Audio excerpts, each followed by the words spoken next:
Robin, thanks so much for taking time to hang with me today. I really appreciate it. Good to be here with you, David. Yeah. Well, you have a brand new company called LIFEHONEY, and I want to know what it is and where this idea came from. So Life Honey's our new wellness brand, or my new wellness brand that I brought to life with really an extraordinary team. So I feel privileged to be the voice behind it, but it's taken many of us to get here. And yes, just launched last month.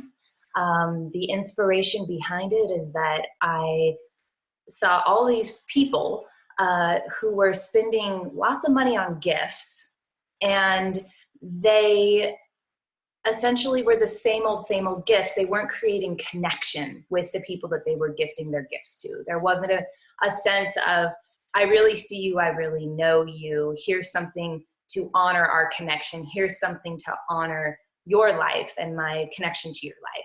And so I was doing some research and I was like, wow, in America, 1 out of every $10 is actually spent on getting a gift for someone. Wow. So you're right, that's enormous. So I thought, well, okay, well, if we're going to put that many resources into gifting, then let's make gifts something that actually build relationship. Let's make gifts something that show that, hey, I hear you, I see you, I care about you. And so Life Honey has a line of wellness gifts that are really pinpointed for the major events in life. So be it a new baby or a divorce or a huge birthday or a loss in the family. So really something to celebrate the passing of a beloved at a funeral ceremony. We have kits that instead of just giving the same old chocolate and flowers, which we all love chocolate, we all love flowers, these are great, or trinkets, by the way, that get a little dusty. A lot of We candles. decided I love candles. Candles are great, but you don't need to get one from everyone. Yeah. Yeah. And so tell me about this kit. You call it a wellness kit, which is really a wellness gift. But tell me more about it. So Life Honey, we launched with just one kit. However, the intention is to have many. The one that you're speaking of is called the Japanese kintsugi kit for new beginnings.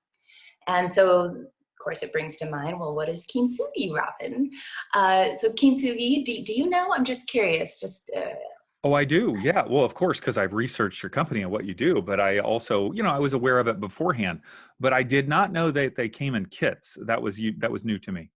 Okay. So kintsugi is what the Japanese have been doing for a very long time, since the 15th century. And essentially it's what they do with pottery that breaks. So instead of just discarding it, like, oops, cat knocked the nice teacup off the shelf, let's throw it away, they developed a way of using gold and an adhesive in order to glue the pieces together and to create a whole bowl. And this is the art form is called kintsugi.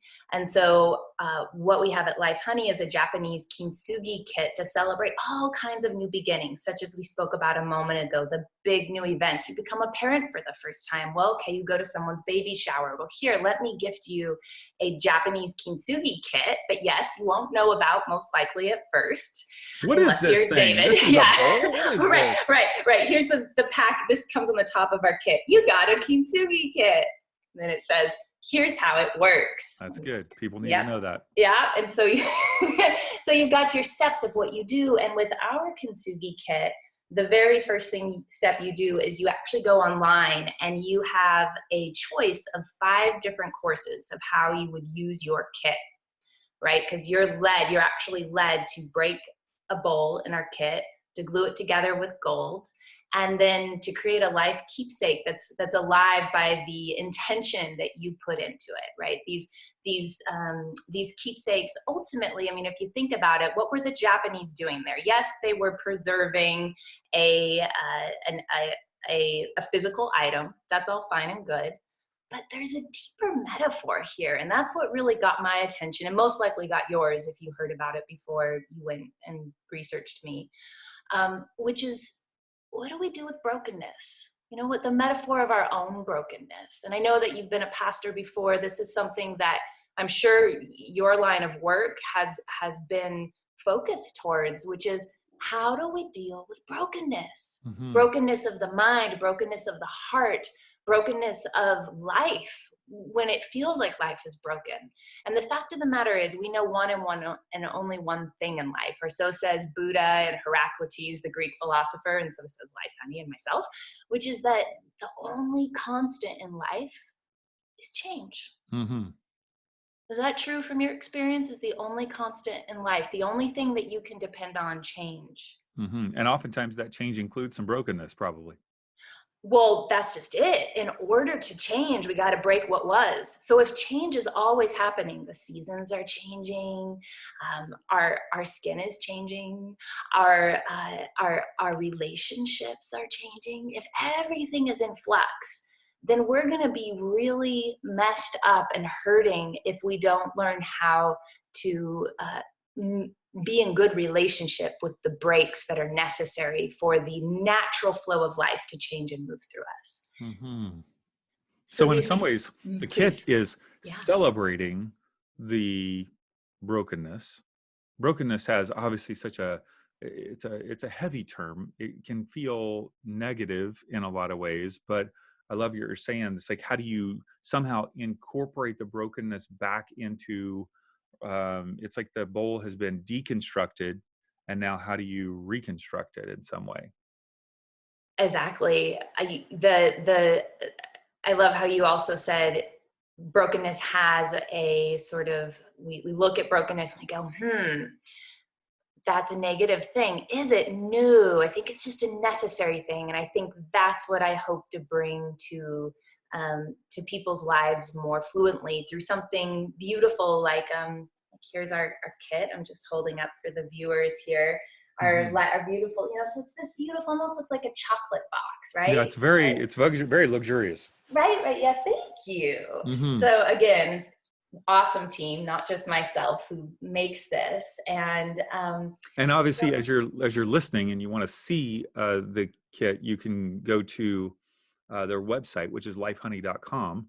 And we'll have that obviously in the show notes. If you're listening, you can swipe up on your phone and click on that link now. Plus, it'll be on the show notes on our website. But it's just a beautiful box. Keep going. I want to make sure people see it. Yeah, thank you, David. So I love that you put our URL, because really I think that addresses your sort of question or discussion topic a moment ago around life honey. So life, something that's always happening. The only thing we could depend on in life is change. Okay, great, we got it. How do we make that sweet? How do we sweeten that change? And that's where I think the Japanese are just so absolutely brilliant with kintsugi. And, so much of Life Honey is about really honoring different cultural traditions. So my background's in cultural anthropology, and I was very lucky at a young age to travel around a lot of the world and not just study, but fall in love with the shaman's son in Nepal, for example, and, live in the Himalayas for a year, sitting on fire, singing mantras to Kali, I mean, I've had some experiences at a young age that definitely have changed the way that I see and value the world. And then you combine that with me being a human and all my own brokenness, and figuring out somewhere along the way how to make honey out of it, right? Which is, to me, a daily practice. Mm-hmm. As you and I have discussed, David, I teach 2 mindfulness classes a week, and in many ways, Life Honey, we are looking to have these luxury gifts. And thank you for finding our kintsugi kit beautiful. We're looking to have these luxury gifts and really blend them with a mindfulness practice. Mm-hmm. So as I mentioned a moment ago, you go on here, you've got your 5 different courses you can choose from. Mm-hmm. You get your kit, you go, okay, great, kintsugi for new beginnings, what's that?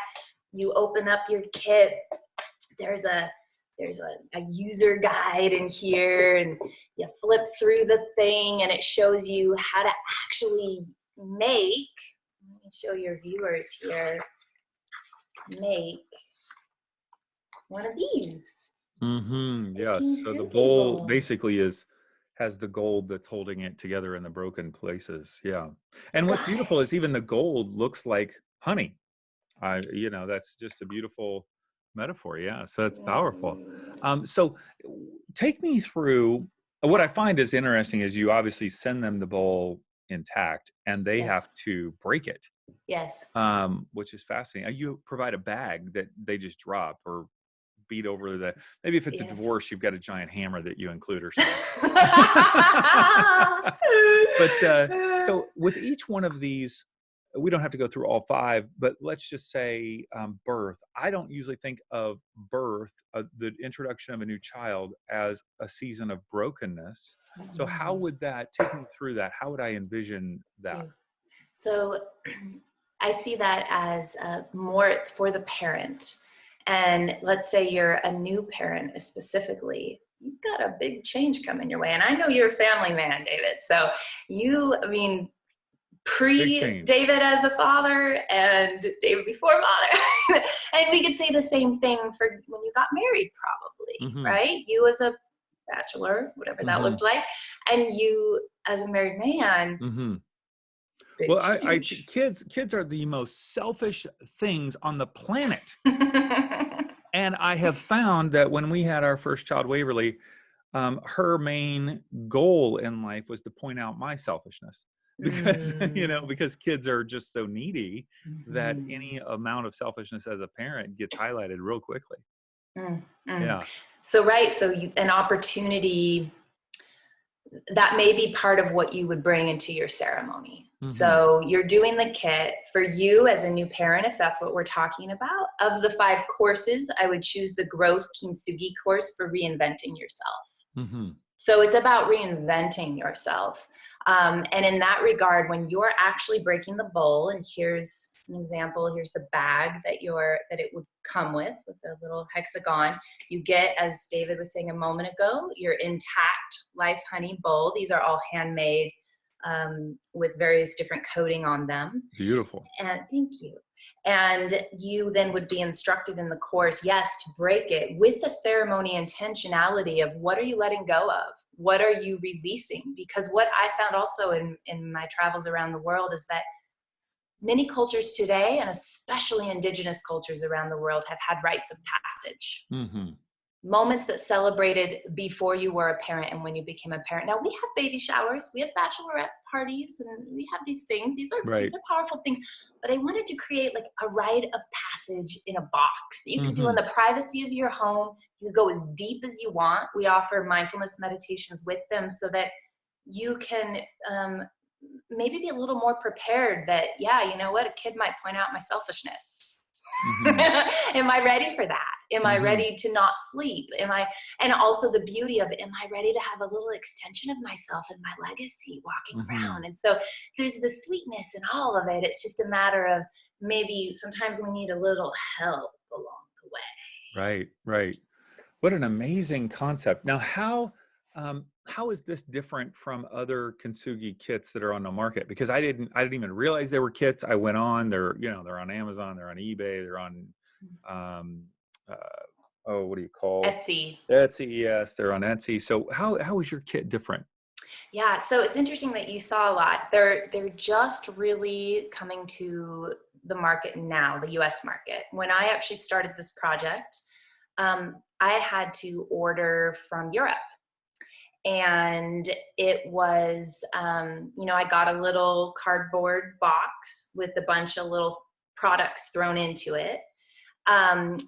I will say there wasn't any, a little pamphlet guidance, but I was like, the metaphor of this thing is just too powerful to let this go. Like, I don't want people to just be doing this as a home project. Like, I broke grandma's thing. Let me put that. Lovely. That's nice. But that's arts and crafts. My work is much more, and LIFEHONEY is much more around wellness. And so we are truly a lifestyle wellness life event brand. And so I wanted to create an opportunity for people to go deep with it. And so the fact that our kit not only comes with the ceremony and course that we were sort of looking at a moment ago. How long is that? When you say course, is it one video? Is it multiple videos? What does that look like? There are 6 videos and 1 audio meditation. My video team, the Tenori group, did also an extraordinary job of really creating quality there. I'm quite proud of our courses, and of their work. So you would go on, and you could, I understand that time is of essence for all of us. There is an ability to just do the practical tutorial of actually creating the gold in your kit, or you could go through the full ceremony, which really encourages you, depending on if you're doing this for becoming well, depending if you're doing this because you lost someone in your family, depending on if you're doing this because you're having a family restructuring after a divorce, for example, or for newlyweds, you're really deciding, how deep do we want to go? So that's one of the ways that our kit is different, is the course accessibility. The other is that it's not just a kintsugi kit. There's actually 25 items in the box that we show. Two of the things are, there's these sweet little rose quartz hearts, journal, gold pens, and the course actually leads you through how to use these, so that it's not just you make your kintsugi keepsake and it sits on a door and collects dust, a door shelf rather. Be hard for the kintsugi bowl to sit on the door. Yeah, that would be tough. Yeah, very hard. But that you're actually putting intentionality. For example, the kit for newlyweds, the idea is to bring their vows to life. So they're using the journal and this gorgeous recycled paper. They're writing their vows that they take for each other. They're actually using the process, infusing the gold that they build their bowl with their love for each other, their appreciation, and their fears. And they're bringing that, they're allowing all of that to be a part of the breaking and the release, and that I accept your imperfections. Because if the Japanese know anything, they know about another philosophy called wabi-sabi, which is where kintsugi came from, which is this idea of equanimity is the word in the mindfulness world. It's that all things are equal, that the most, that sometimes the things with the most weathering on them are also the things with the most inherent beauty or value, that nothing is to be discarded, that the only things that's necessary to create beauty is for us to change our minds to where we embrace beauty in all that is. Beautiful, beautiful. As I was watching the videos on your website, which your website is just gorgeous, by the way, and the videos are very beautiful. I am watching the process and I'm thinking, this looks so stressful to me. I'm going to make a mess. I am such a perfectionist. This is not going to be right. I'm going to get halfway through it and be like, I need a new kit. I screwed up this one. What does that say? What do I need? I think I need to break the bowl maybe again or something. I don't know. I love that you brought this up. The very first, so I had been practicing with all the kits I bought from Europe, and I had figured out a way to make a good kintsugi bowl. I finally got our shipment of these handmade bowls, and I made my first one, and I got my hand, I had, the gloves, they were full of sticky glue, and I got gold and sticky glue all over the whole thing, and my glue, my gloves were sticking to the thing. Everything's kind of falling apart. It's this big, and I'm sitting there with my partner, and I'm just like, oh my God, this is never going to work. No one's going to be able to, I can't do this. Like, it's awful. Look what happened, honey. And, and I'm literally hyperventilating. I mean, I cared so much about this thing, and these shipments from products all around the world. I get my bowls. I got 1,500 of them in my garage, and I can't make the thing work. So I'm like, okay, it's a disaster. All right. So then I wake up the next morning. I go outside because, you let your kintsugi bowl set for 24 hours. Okay. I go outside. I look at it. It was glistening in the sunshine, and the gold on the outside of the bowl, it added a whole other dimension. And it became my favorite bowl. In fact, if you look at any of the product photography on our site, almost every single product photography is of that bowl that I thought I messed up. Nice. So there you have it. I think, and actually we go through that process after they make their bowl in the ceremony. There's an opportunity to look at it and be like, so how can you, again, bringing mindfulness to this, what's your response to your bowl? Do you love it? Do you hate it? Do you feel like it could have been better? Mm-hmm. And then it's really an opportunity to get a little more wabi-sabi, because we're not doing this for the thing. We're doing this for us. Right. Right.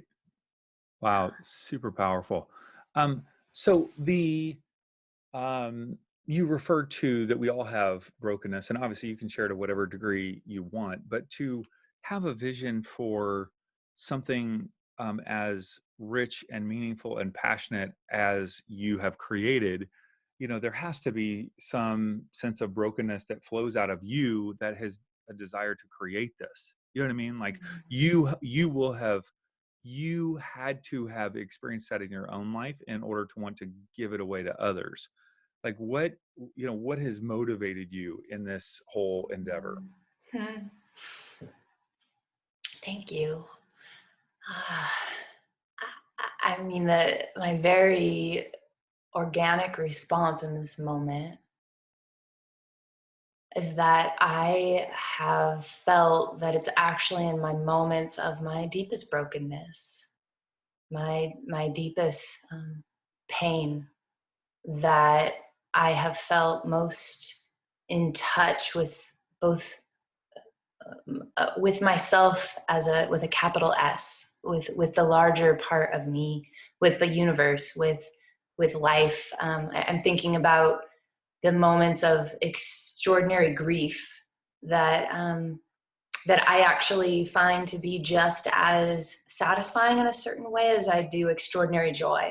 Hmm. And I say that because there's such aliveness in it, Mm-hmm.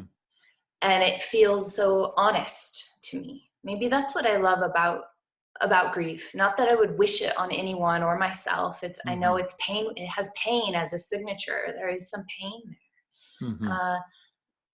But with that, there feels to me like there's also an invitation to to not lie, to not lie to myself, to Mm. not lie to the world. And then I'm just talking about even just the baby white lies that we sometimes sugarcoat things with. And isn't it interesting? I know I'm I'm saying good. find the I'm good. Everything's sweetness in good. it.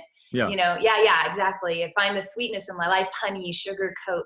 No, I'm looking for and want the honey that can Mm-hmm. be found from truth, from Mm-hmm. being exactly like honest with ourselves and our relationships. Mm-hmm. Um, so yes, I mean, to answer your question, I feel like there's been little breaks all the way along my journey, my path. Um, uh, if I was to get really specific, something like coming from a divorced family when I was, 4 years old, divorced parents, and feeling like I broke when they split. Mm-hmm. Literally their literal split felt like a literal split in me, and at such a young age, I don't know that at least for my constitution and sensitivity, that's something I still work on. I still see that coming up sometimes and asking me to, hey Robin, there's still a crack here. Hey Robin, we need a little more love and attention. Hey Mm-hmm. little Robin, all the little Robins in me that are Mm-hmm. still fielding that split. Mm-hmm. Okay, how can I be with you? How can I bring a little honey, a little bit of gold into your center? Mm-hmm. Mm-hmm. Yeah. For most of us, it's loss, betrayal, disappointment, um, uh, utilizing addictions to cope. All of those seems to be the primary, forms of experiences of brokenness. I also think about regret. It's funny. I have some people that, and I think it's well meaning, where it's like, I have no regrets. And I go, man, I've got a lot of regrets. Like I've got a lot of things that I wish I wouldn't have done or experienced. And because I experienced those things, I'm a different person. I'm transformed because of those things. But anytime that I cause other people pain from my actions, either consciously or unconsciously, yeah, of course I regret that, you know?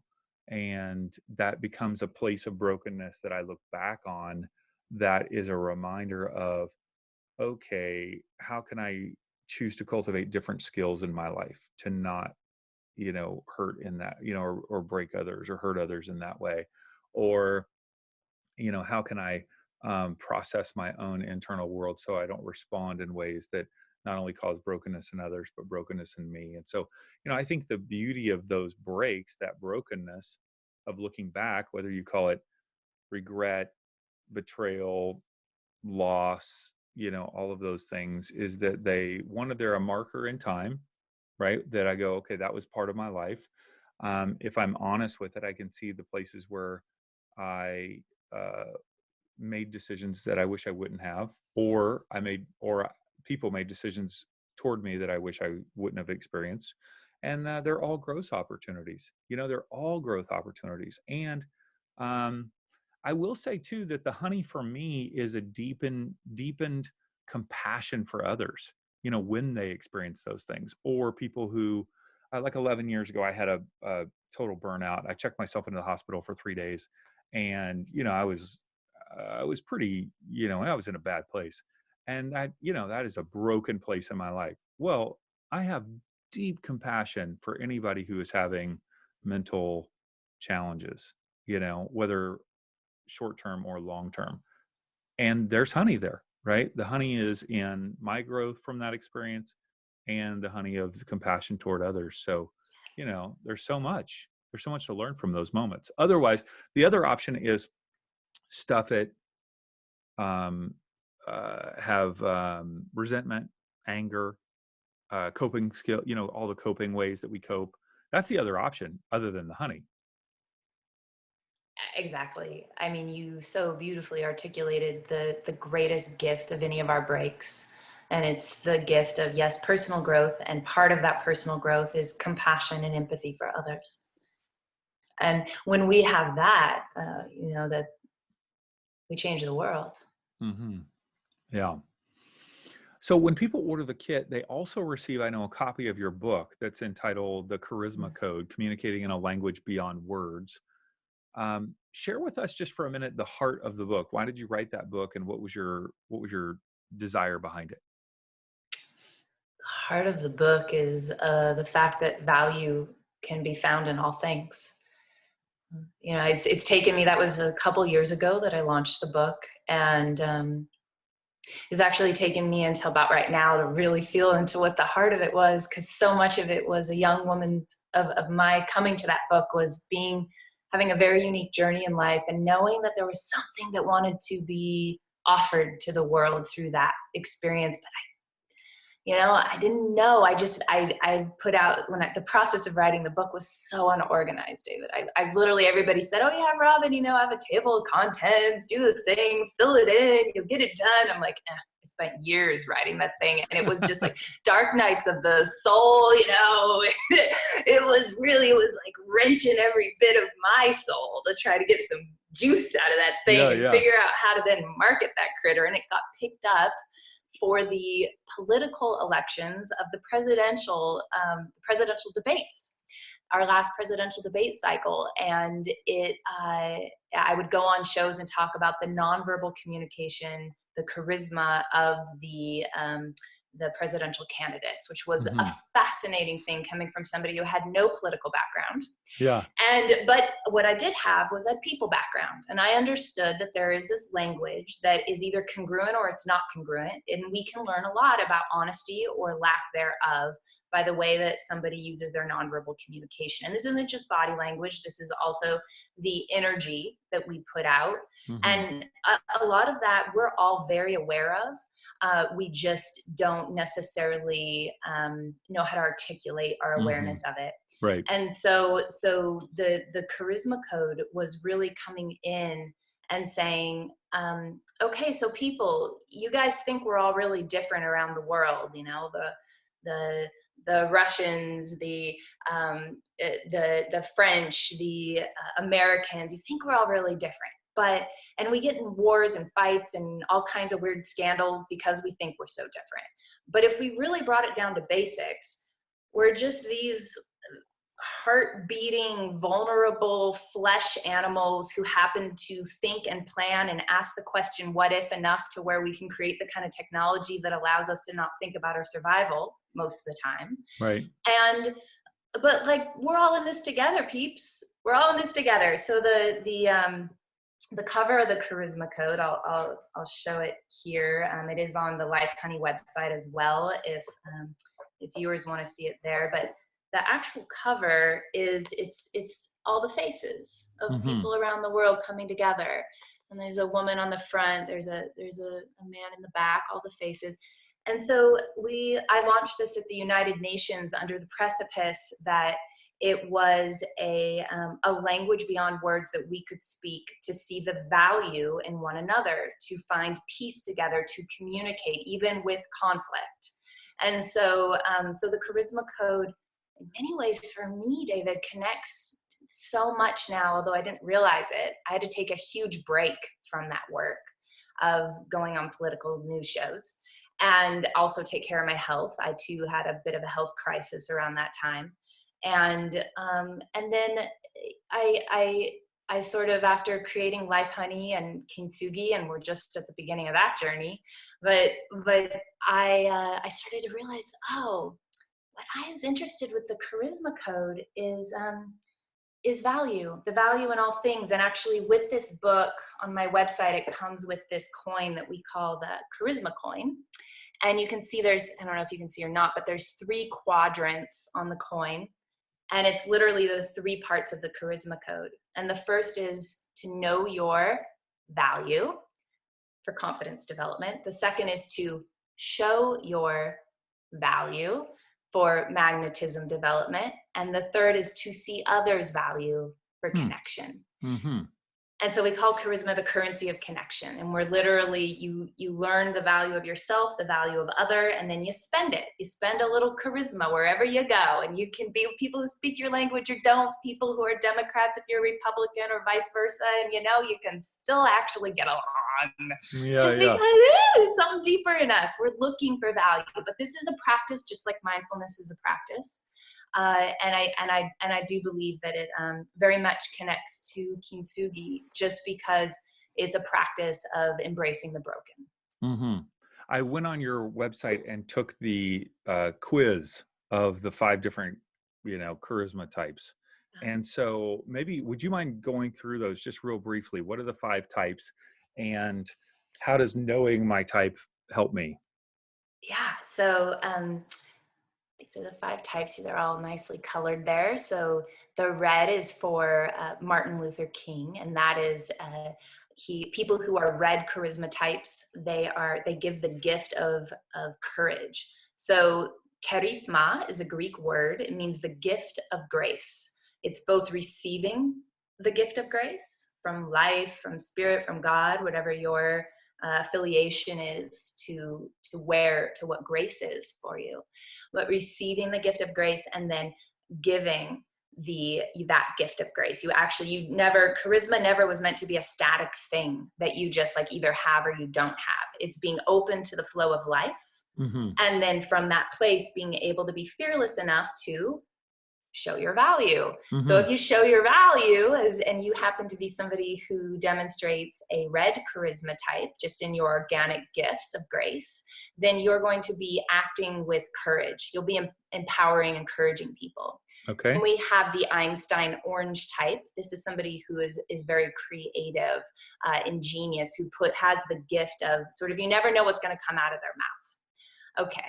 Then we have the Dalai Lama type. This is the gold. This is of service, loving service.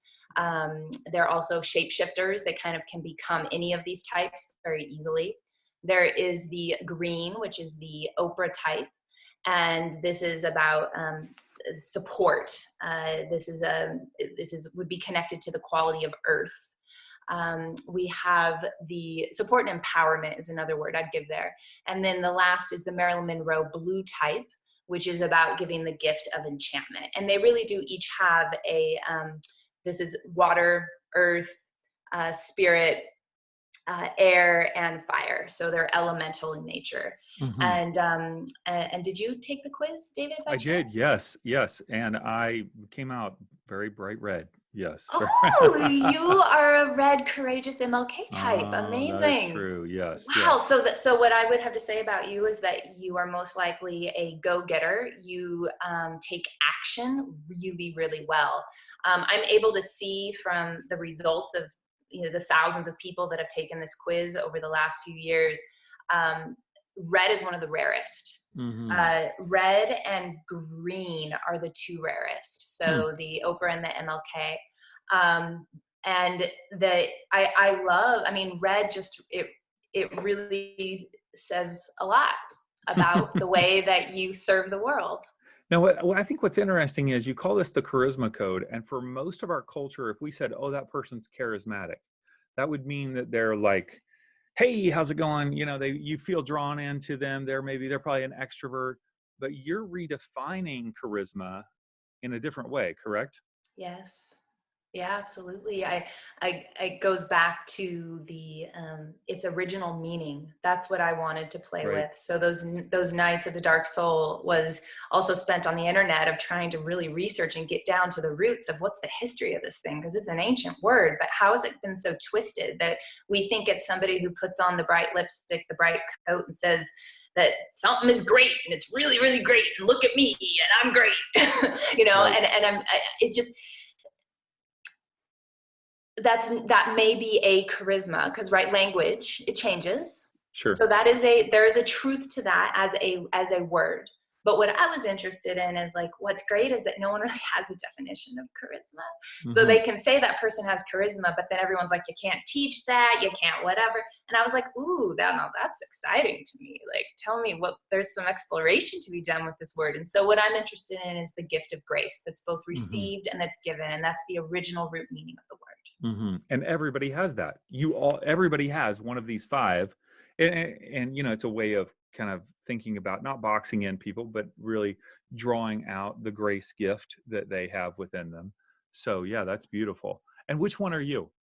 I am the gold. So that's the Dalai Lama one, the shapeshifter one, and that just the we lead with service in general. We want people to feel good, like that's enjoyable for us. Hmm. So yeah, that's me. Mm. I love it. All right. So if people want to purchase, and first of all, just check out, you've got to check out the website because it's beautiful with the beautiful box. And these are not inexpensive. They are a luxury gift. But boy, all the things that you put into it, it is a luxurious gift. And it's a gift not only of a candle that's going to burn and go away, but a bowl that can be created. And then there's these memories that are connected to it. I don't have really too many memories of a candle. Um, so you're creating this memory. So that's at lifehoney.com.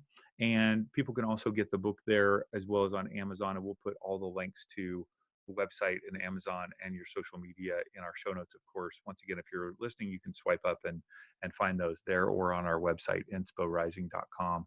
So, um, Robin, if you were to uh, kind of give words of encouragement or life for anyone who's experiencing, maybe brokenness that feels really right on the surface right now. You know what I mean? Like sometimes there's brokenness of the past, it kind of dwindles, kind of shifts down, but then others of us are going through challenging experiences right now where we feel like there's brokenness. What words of encouragement or life would you speak to them? Mm. That to the extent that they are able to feel their brokenness, to meet their brokenness, like a visitor that they would welcome into their door for tea, to the extent, even if they don't like the guest, to the extent that they're able to welcome the guest of pain, of brokenness, of grief, whatever the brokenness may be for them, to the extent that they're able to meet themselves with that kind of honesty and allow emotion to flow through them, is the extent that not only will that swiftly move into change into something else, as we know, change is the only constant, but meeting it, we let it integrate, we let the gold come, we let all the pieces of ourselves become a whole bowl. And what can a whole bowl create and do? A whole bowl can hold gifts of grace. So they Hmm. get charisma at the same time. Mm-hmm. Yeah, and I really recommend anybody that is in that place right now, these kits are not just um, for gifts that you give to others. They can be gifts that you give to yourself. There's something we haven't really touched on here, David, which is just that if charisma is a gift of grace, and these Life Honey kits are gifts, how do we best spend our currency of connection for our own self-care by giving ourselves one of these gifts, and by gifting it to others, by also extending a, hey, I see you, I know you, you just got married, I want to honor you guys having the best chance of having the longest, most fruitful relationship possible. That is expressing their charisma. So Mm. mm, That's good. That's good. thank you. Robin, thank you so much for all that you've created. I mean, I know how much time it takes to create a product, and the sourcing and the branding and the heart behind it and the mindfulness and the videos and the website. And it's just all infused with gold, right? It is everything that you've done. It is just beautiful. So yeah, You thank see, you. one of the things, you're just so using your charisma gift right now, because you so touched my heart of knowing what it's like as a business owner and entrepreneur yourself. And you touched my heart in the sense of, yeah, it has been an enormous amount of work, and it's so new. It's like me showing you and your viewers my fresh little baby. So thank Yeah, you to yeah. you and to your viewers for being a part of this first step with us at Life Honey. It's exciting to have inspiration, if I may, rising for Life Honey. So thank you so much for having me, Dave.